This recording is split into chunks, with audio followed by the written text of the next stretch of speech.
Now, my daughter goes to school between 9 o'clock and 1 o'clock every day, but next week her hours are going to change for the winter, so that in the morning she'll be going 9 till 12, and then she'll be going back again in the afternoon between 3 and 5, which is a lot of toing and froing. But fortunately I work from home, so I can break off to do these school runs, but my missus works in the next town down the valley, so it'd be completely impossible and impractical for her to do it.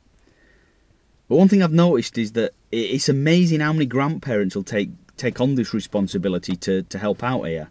And with these school hours, you can kind of understand why so many people in Spain choose to live A, in the town centre, and B, in a multi-generational house. It's just so much easier, so much more practical. But there's something else I've noticed when I'm dropping my daughter off or picking her up, and that's that I'm the only guy, let alone the only English guy, that's normally there. And I was wondering if I was breaking some kind of unspoken or unwritten rule.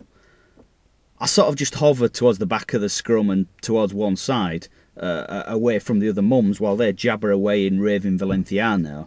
And I'm not sure whether I'm being ignored and avoided because of the language thing, or because I'm a bloke, or maybe it's both, I don't know.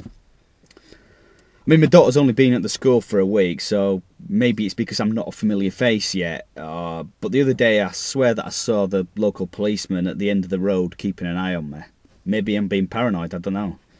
I usually just prop myself up on the school gates and do that thing that everyone does but no one ever admits to doing, you know, where you get your mobile phone out and you pretend to be messing about with it, or you pretend to be texting somebody just so you don't look and feel awkward to yourself.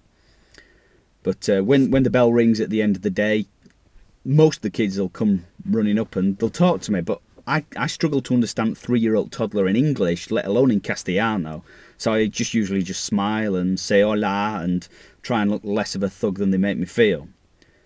I was talking about this to one of my Spanish friends, and he told me not to be too concerned, not to worry, 'cause eventually I'll be a familiar face, I'll be recognised, I'll be accepted. But my only concern is that that's going to be 6 or 7 years away, and by which time my daughter will be taking herself to school anyway.